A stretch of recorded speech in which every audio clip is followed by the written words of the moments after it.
my first step ever podcast, and I am Ishani Nigam, your host and producer of the podcast.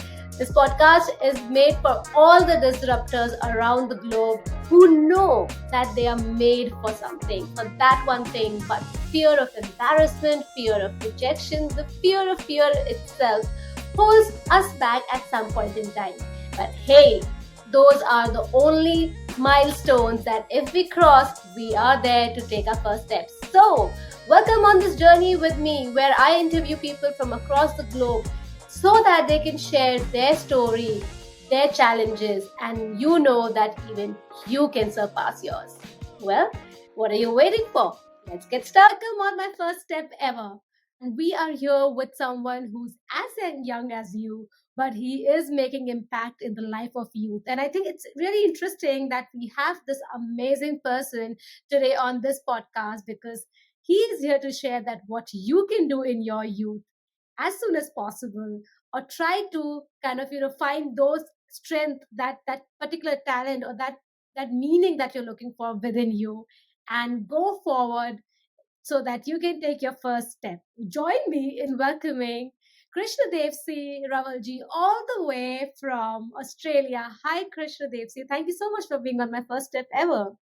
No, thank you so much for having me. It's a pleasure. Always love to share my perspective. And if there's any way by me sharing my story I can help people, I'm always happy to do that. That's incredible because before we move into your story, that what made you who you are, I like to give a little bit background about you to our listeners today, our viewers today, so they know that who we are talking to today and what all went behind in making you who you are, and how you have become that amazing person who is right there pursuing his path. So, Krushnadevsinh, also known as Kano, is an award winning speaker, consultant, facilitator, and the founder of the Third Culture Australia. Now, we will be speaking a bit more about this into this session that we have today with Kano. And he works with young people and multicultural communities to promote inclusion and leadership. Very, very, very important in today's time. So we are happy that someone is voicing that. Kano worked with the North Melbourne Football Club to encourage multicultural people to receive their COVID-19 vaccinations. That's amazing. And conducted research with the Australian National University and UNICEF into the experiences of young people with institutionalized racism. Now, this is a very important and a challenging topic to kind of address or speak to, being in a environment over here like in Australia. And I think it's very important that you are taking strides in that particular direction. But yeah, I think currently Kano is on a mission to share the message of inclusion all across the world and encourage others to join him in creating a more just and accepting world. And I believe, Kano, that this conversation with us today will be something that will resonate with a lot of people out there, the youth, the migrants, even the people who migrate to different cities in their own country. It is going to touch upon a lot of those, feelings, ifs and buts kind of a thing. But before we get into all these things, what you're doing right now and why, I like to kind of trace back a few steps to your childhood and ask you that where did you grow up and what was your mindset while you were growing up? Yeah, great question. It's funny. I grew up in Bhavnagar, which is a little city in Gujarat, back in India. And growing up, I was very young. I moved to Australia with my family back in 2007. So when I was about 7 years old. And when you first move to Australia, you're loving it. As a 7-year-old, these beautiful parks, these TV, there's good weather. You have big screens everywhere, big city, big train. And you're like, oh, this is whole. You have water all the time. You think it's a beautiful place, but what you don't realize is my family. They moved and we lived in a 2-bedroom house with like 13 other people. Very typical. A lot of migrants that move here or internationally, they go through a very similar journey of, the outer world is beautiful, but then the inner world that they live in it's a bit tough, challenging times financially, mentally, even. But luckily for me, being so young, I didn't really get to experience that. But now, when I look back on those times, I definitely see those tough challenges that my family went through. That I guess I didn't experience it much, but now that I'm I'm a bit more older, I look back on those times and see how those experiences have shaped me into the person that I am today, and a lot of the work that I do. So I went to arrived in Australia, I could not speak a word of English. So, because I didn't go to English medium or study English in India. So, I went to a language school. So, if you're a refugee and you're a migrant and you land in Australia and can't speak English, you go to a language school to learn English. So, I learned English there. And then once I could speak good enough English, they're like, all right, Kano, you can go to normal schooling. So, I went to normal schooling, finished that up. When I was growing up, I really liked business. Business was something that I was passionate about, entrepreneurship. I'm Gujarati. There's a stereotype that Gujaratis love their business. So I was like, I'll be a business, entrepreneur, businessman. And so I finished up year 12, which is the final grading in Australia. Finished up normal schooling, and I'm like, I'll go to university. So I was doing commerce, which is business. And I did not like it, Shani. I did not like it one bit. I was like, this is boring. The content was very, very good, but I just didn't. My mindset wasn't like, if I get this degree, I don't want to work for someone. Ever Right. since that was my mindset, and me being very traditional Indian parents, they want me to get a degree, right? And there's a bit of guilt that I'm like, my parents sacrificed so much to come to Australia. I'm like, I should get a degree for them, but a part of me was like, no, I need to do this for myself. So I deferred uni for one semester. And the first time I took that step was to start a social media agency. My first business that didn't do as well. It failed. And I think looking back on it, the main reason why I started it was because I want the money. I want to show my parents that I could have a living or a career without having a uni degree.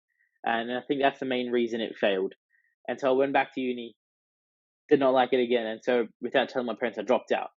And then ever since then, I've just been finding my feet into what works. And over this 4 or 5 years of my journey, this year I launched Third Culture Australia, which is my own business that specializes in conclusion, diversity, all those things. So I do keynotes, workshops, consulting is a big part of it, because I realized keynotes and workshops, they're only one part of change making. Consulting, working long term with a client, with an organization, that's where the real change comes in for me. So that's a little bit of my journey.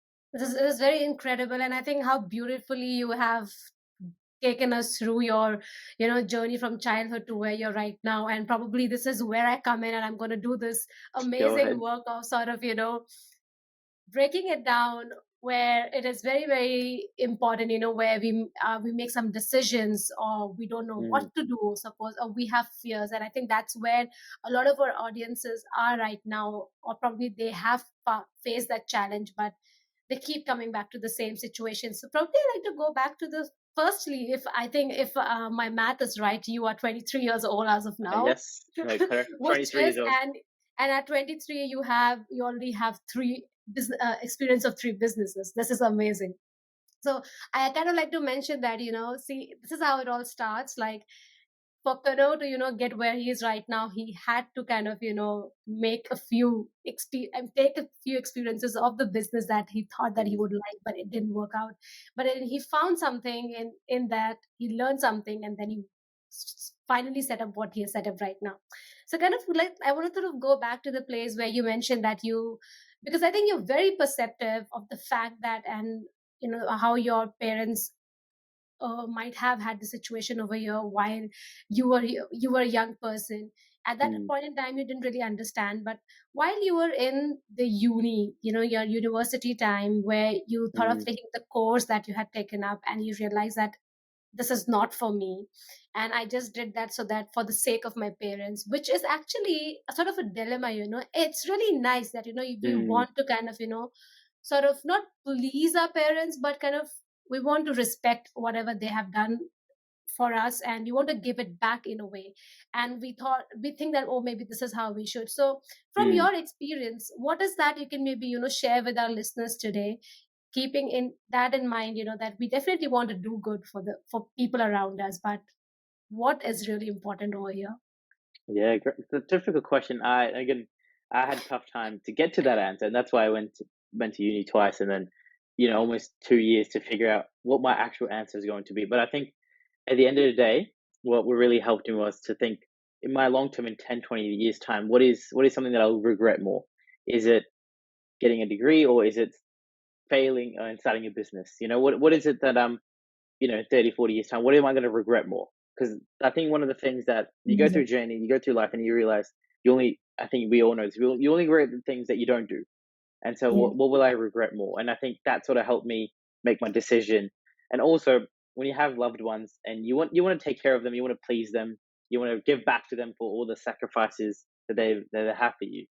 And I think the best way to give back is to be happy yourself. I think sometimes we think this is what going to make my family or my friends the happiest. But what will genuinely make the most happiest long term is when you're happy, because you don't want to do something for them and then again in 5 to 10 years time you're like, oh, I did it just because of them, and you don't have that resentment or that feeling of you did it just because of them, because then you're almost blaming them for the cause. And I was like, I don't really want to do that right now. I could take the risk. Let's say it doesn't work out for 2 3 years. They're not very happy with my decision, but I know eventually, when everything you overcome every single challenge in your life so far, and you will into the future. When you overcome those challenges and you reach a level where you are happy or doing a career or something that you're really happy with, your parents or your loved ones are going to be happy. And so what I really base my decision making is to think of that long term of maybe in 10, 20 years, what's going to be the decisions that I regret less, and also what decision it will not make me put blame on other people or people that I genuinely love and want to take care of. This is the golden piece of advice, if I can say so, because I think a lot of us, we are stuck in the dilemma. And also, we hear a lot of what other people are saying because, for example, our parents or maybe the people who are very close to us, they have lived and seen a certain kind of life. The economy, the world, everything was Mm, very different then. And for them, maybe certain kind of job, the way the job worked was appropriate for them at that point in time, and they are coming from mm, that kind of experience and sharing it with us. Probably as their children, they see something in us, they feel, oh, they will be very good in this particular field, and then they know kind of only a couple of fields that they have seen, that they feel like, oh, let's mm, it's our responsibility that they do the best. So they suggest something. But it's really nice that you were able to kind of learn that quickly, fail and learn that quickly, that mm. if I'm not happy down the line, I will not be able to make anyone else happy. And Right. ultimately I will start blaming other people because that was not my decision. But I like to kind of burst the myth over here. Even if you listen to someone else, it is again your decision, because you chose to listen to someone else's Mm, decision for you. So it's really interesting way to look at, whenever we're making a decision down the line, would you regret doing it or would you not yeah. regret doing it? It's like, I always feel the same thing. You have like two choices in life. One is that people ask you to do and you sort of face challenges and you kind of regret it. The other is like, you still have challenges and people ask you not to go there and you feel fearful, and you will Mm, definitely feel challenges, but you will not regret it. So it's like, both the paths, they are not very simple. Both the path mm. is difficult. These are difficult paths, but at the end of the day, which one is worth struggling for? That's the Yeah. question. Exactly. So And I would like to add more to that. And I think it's a very tough decision if you're in that situation now. There's both pros and cons to both sides. And the only way you get better at that is by making a decision and failing at it, like I did. You can look at all the pros, the cons, but at the end of the day, I feel like as humans, we all have a gut instinct of what we need to do. And the more times you make that decision, more times you fail, the more times you succeed at that. Maybe it's wisdom, maybe it's experience. That gut instinct gets stronger and stronger. absolutely. Do it as early as in your career as possible. And if not, if you are in like you're in your late 20s, late 30s, late 40s, late 50s, it doesn't matter. If this is the Mm, time that you are getting to maybe, experience something new, if you are in that position to maybe take a 2% risk, a 3% risk, if not 100% risk. And if your heart says mm, something that I should, then we should definitely take that risk, experiment, and kind of see if it works out mm. for you, it doesn't. So that actually takes me to the other question that I had for you, which is very amazing, that you mentioned something that you did not know how to speak in English, but then you were put in a language school, and now you are a keynote speaker. You speak so Mm, fluently, you have such a good command on the language. This is a great shift and sheer determination of someone to work towards something, to be able to do what they really want. So I really like to kind of unpack certain things over here in yeah. this spectrum, because for this is just for in your context, but for other people who are probably, they don't have means for maybe learning science or learning uh, whatever they want to maybe learn today, they don't have the tools. So with your experience, if you're able to kind of, give us so probably some sort of advice, that firstly, how did you go from that to what you are right now, Mm. and what really made you, work towards this and transform yourself like this? Yeah, that's a great question. Language itself, English is still not a strong suit for me. If you get me to write or to read certain things, I'm not articulate with it. Definitely something that I had to get better. It's funny you said that because when I was in, I think in year 8 or year 7, like when I was 15, the school told me that I should go to speech therapy because I couldn't pronounce a few words. I had a bit of a stutter, and I don't think we couldn't afford it, so I didn't end up going to speech therapy. But it's now funny that I can go on stage in front of 2,000, 3,000 people and just, speak, feel confident in myself to go out there. And one thing that really helped me was initially in my journey of speaking or doing anything, I will compare myself to other people, whether that's speakers like Tony Robbins or, you got all these like Simon Sinek who are amazing speakers. The And I would top ones. compare exactly right. That's what you see. I was comparing myself to them. I was like, oh, the way they said that or the way they articulated this. But I realized that the best way for me to get my message across was to just own my style. If I make a mistake on stage, that's all right. If I don't use the biggest words, that's okay. The only way I can be authentic in my own stage or with people is to use language that I use on my daily basis or use my mannerisms that I use on my daily basis instead of copying from other people. Definitely, you can learn, but I don't think you can compare or yeah, compare them or be like I want to be just like them because you can try your hardest, but you won't be. And the way I guess I got better at that skill was again I didn't take a public speaking course. I didn't do a uni course or a training on it. I just pretty much I was very interested in putting my message out there. I didn't. If you told me, oh, you're going to be a public speaker, I'm like, absolutely not. But eventually, I got experience. People started to ask me, Kano, would you like to come speak here? Would you like to come present this idea or here, or would you like to come be a panel speaker at this? And eventually, I'm like, oh, this is cool. And then opportunities go one by one. And I think I learned by just doing. I put myself out there, said yes to more opportunities, even if I didn't know how I was going to figure it out. I just said, look, yes, and then Google exists. It's like AI now. There's so many different ways to learn, and I think what really, really, really helped me was I would be my own judge in the best possible way. So when I first started speaking, I would record myself on my phone to see how I went instead of getting other people's perspective. Because sometimes when you listen to other people, it confuses you or it can bring you down. And so I'm like, "Look, yeah, I'm on this journey. I'm just gonna record myself and see how and be my own judge rather than get other people's inputs or unless they're a trusted source. I feel like if I listen to other people too much, I put too much pressure on myself to be good before I can share it. So I would be my own judge, going on YouTube, looking at simple tips to become a good speaker, or replaying my videos and saying I said too many ums there, or I was, or I didn't make any eye contact there, and then being and not saying that's a bad thing, but I'm like, all right, well, what could I do better next time? I Mm. think from what you're explaining today, from what challenges you faced to get to where you are right now, I think you have really, really worked on yourself, because what we hear today is someone very, very articulate and someone who's able to kind of, emphasize and create that impact through your speech and through the words that you have. So, now this is the question that I'm very curious and intrigued to know. Yeah. How did people start asking you to come for panel, for keynote speeches and on panel Mm. discussion? What did you do that you were asked to be there? So we like to know that. Yeah, great question. Here's the tips of the trade.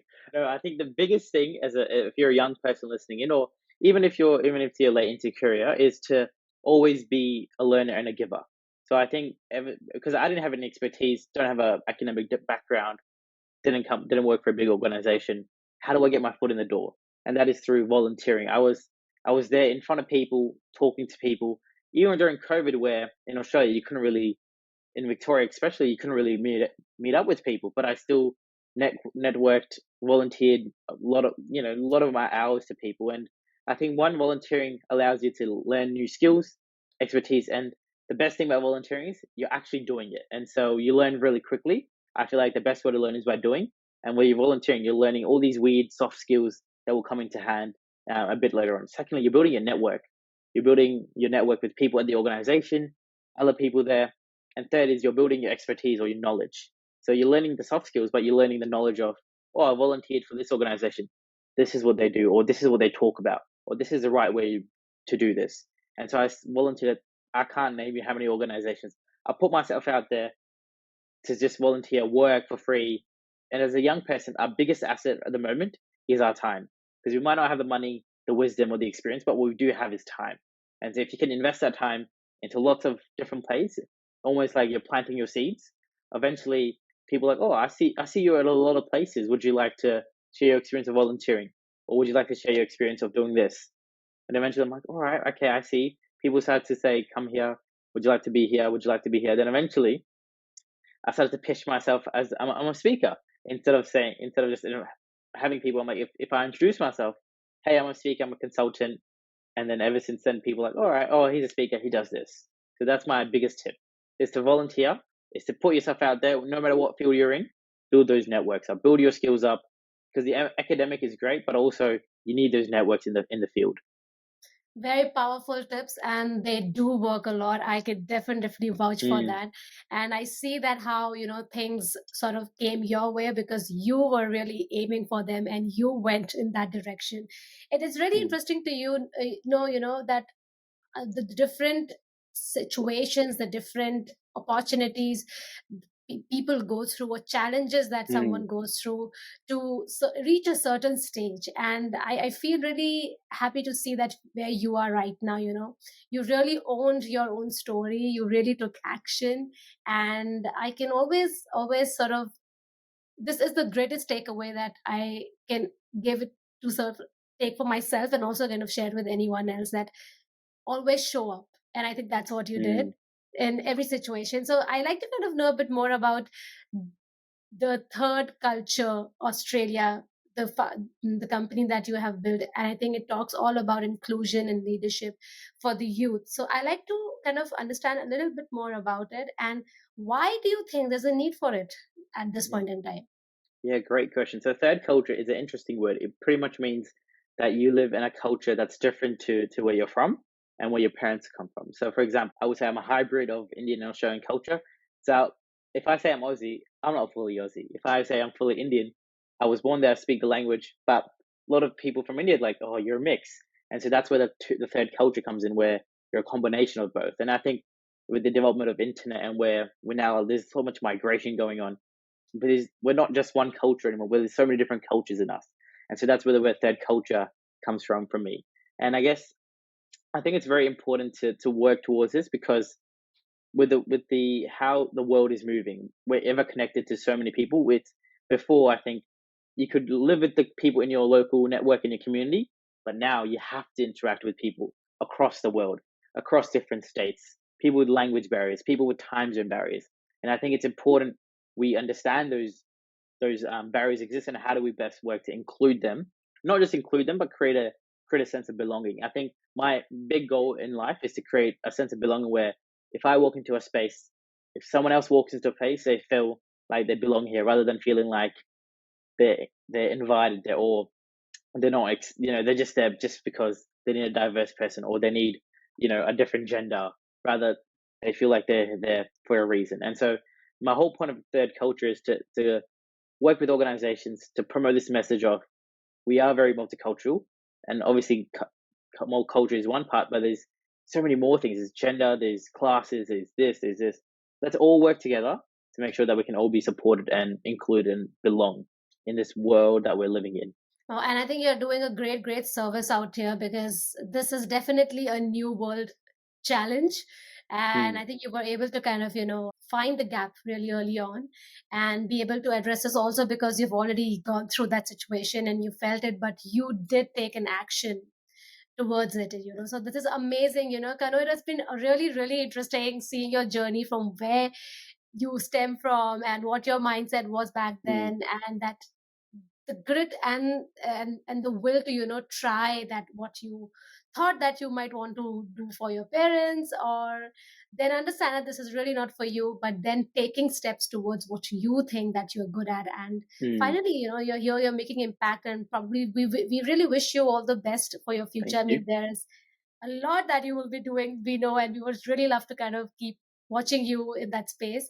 Before we take your leave, I have actually two quick questions. The first one is Yes. right now, has there ever been, I mean, you're quite young, but has there ever been any situation in your life so far Mm. which has been the most saddest or most heartbreaking situation, the rejection Yeah. or whatever, the fear of failure, whatever situation that has been personal or professional?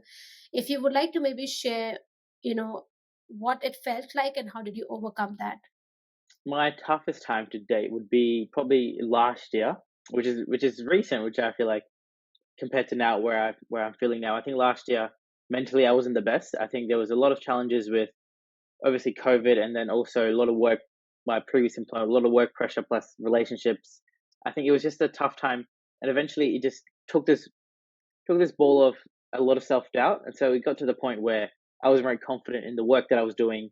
Wasn't very confident on stage, even though I was doing the work. But I would get on stage and just that little confidence wasn't there, or that little like I got this type of feeling wasn't there. I was If I were to send an email, I read it 10 times. If I go on stage, or even if I do a really good job on stage, I'm like, oh, I was too much doubting myself, and so I think that took probably a shape for about a long time, probably a whole year, I would say, to the point where it was really, really tough and challenging. I did get professional support from a therapist. I think it's an amazing thing to do if you are going through a tough time. To the point where this year I'm more confident in myself to picture myself to go out there and take reins, as I like to say.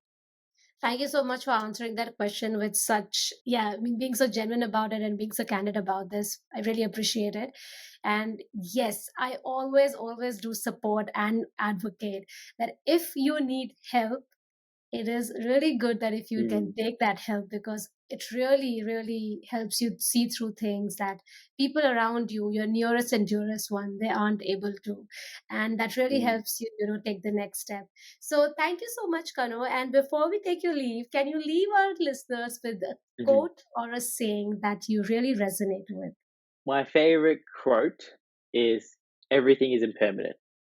Things are bound to change. Good times will change and bad times will change. So you just have to roll with the roller coaster. And that's incredible, because I think that is what we call, the law of the nature is that change is constant and we need to Mm, kind of, keep adapting with it. As easy or as cliche it sounds, but I think that's the biggest fact. And if you know how to be happy, or at least if you know how to kind of, keep yourself mentally calm in the different situations, be it happiness or be it, the mm. challenging times, you definitely are able to see through your life going forward. So thank you so much, Kano, for being on my first step ever. You have been amazing, amazing, Thank you. really amazing guest speaker over here. And I love how, you're just so young, but you have already kind of peeped through your soul, maybe in a very in different ways, and Mm, you're able to kind of understand that the best foot and way forward is to seek what you really want to, or you are kind of happy doing, because if you mm. are happy, then you can make people around you happy. So if you are Agreed. interested following Kano, I will leave a link in the show notes, and he's actually right now on a tour. He is doing this keynote speeches everywhere in Australia. So just check him out if you like to. So thank you so much, Kano, for being on my first step ever. If you're still glued together on this episode, thank you so much. I really appreciate that. And if you really want to hear more such stories from around the globe, then subscribe to my First Step Ever podcast on Apple Podcasts, Google, and Spotify, whichever platform you prefer. Please do give ratings and please do write your comments. And you can directly reach out to me on my First Step Ever _IN. That's my Instagram handle. A little about myself. I have always loved performing on stage, acting, speaking, and just emoting myself. So I use these mediums different ways so that I can connect with people, help them, empower them, infotain them, which is to inform them and entertain them. If you would like to collaborate for any opportunities, more than welcome to connect with me on my Instagram handle. Thank you.